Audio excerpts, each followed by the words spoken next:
because I am hungry, and I probably should have started this before I was hungry because what I'm making today is banana bread. So let's begin. I am actually using a recipe from Feasting on Fruits for buckwheat banana bread. So what I have here already mixed is, even though the recipe called for 1.5 cups of buckwheat flour, about 2 teaspoons of baking powder, half a teaspoon of salt, and 1 to 2 tablespoons of cinnamon, I have done instead about 1 cup of buckwheat flour, half a cup of almond flour, and the same of all the other ingredients. I'm just gonna leave them in here, but buckwheat flour is just a great alternative when you're looking for something that is gluten-free for your flours.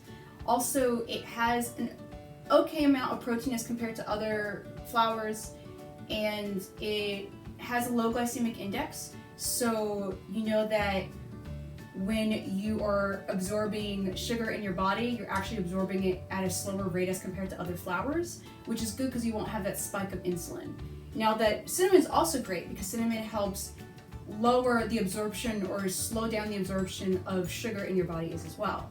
So those things are very useful, plus the extra protein from using almond flour for that half cup instead of all buckwheat. So we have it here. And then next we're going to do about, it's said half a cup of sugar. I'm not gonna only use that, it's a coconut sugar.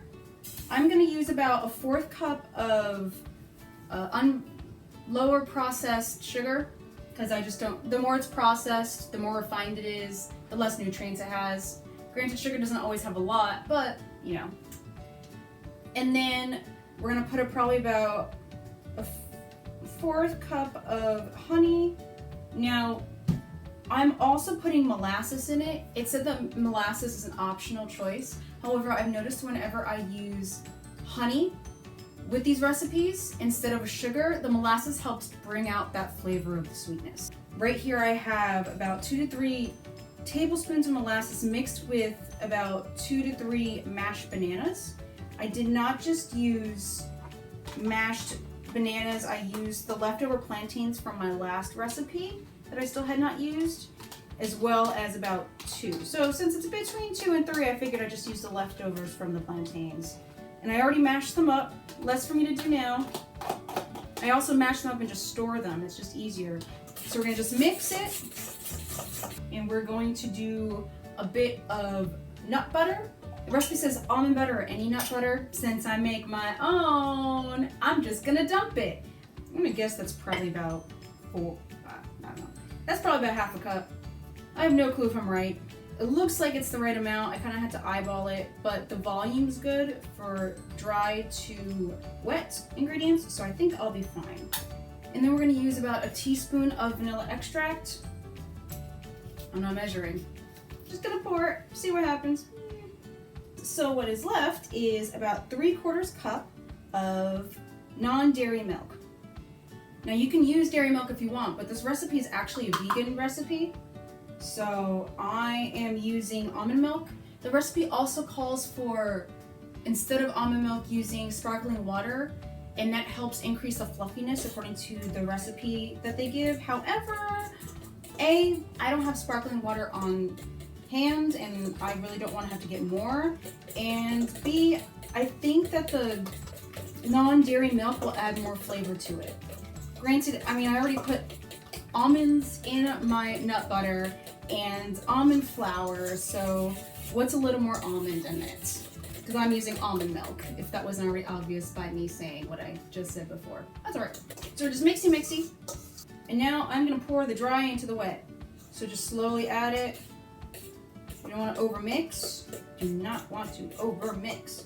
So when you bake it, just keep an eye on it, because it's not like regular flours where you see the brown coloring and you go, looks like it's ready.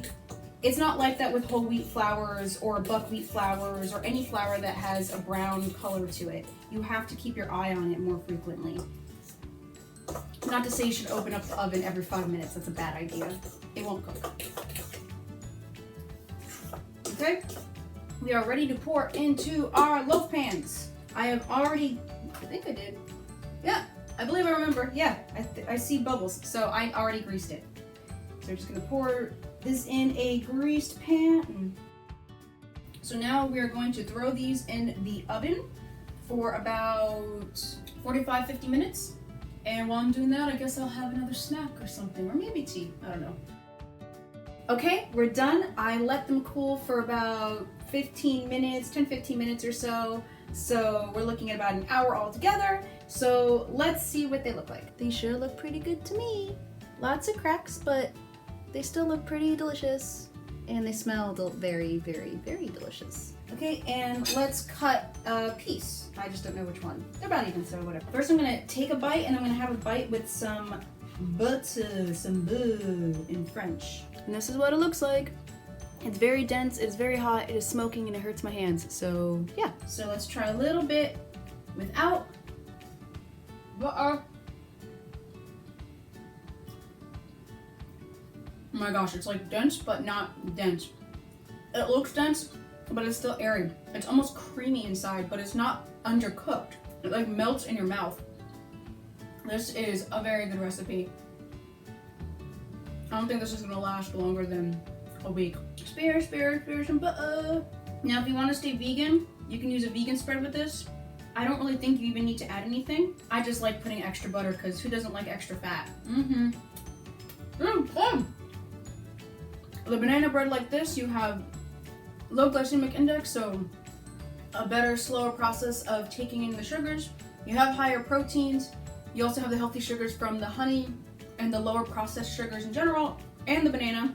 So you have healthiness right there. And you don't have to worry about eggs or gluten or dairy or soy. The only allergy you really have to worry about that's very common is nuts, obviously. But you can actually do sparkling water. You can do a seed butter instead of a nut butter. And you can do no almond flour. And you would still get a pretty similar consistency for avoiding all the major allergens out there and still have a really tasty banana bread. So I definitely suggest that you try it. It is uber delicious, it's very creamy, and very fluffy if you do the sparkling water. So yeah, try it out, enjoy the deliciousness in the morning, and I'll catch you next time. Oh, totally good.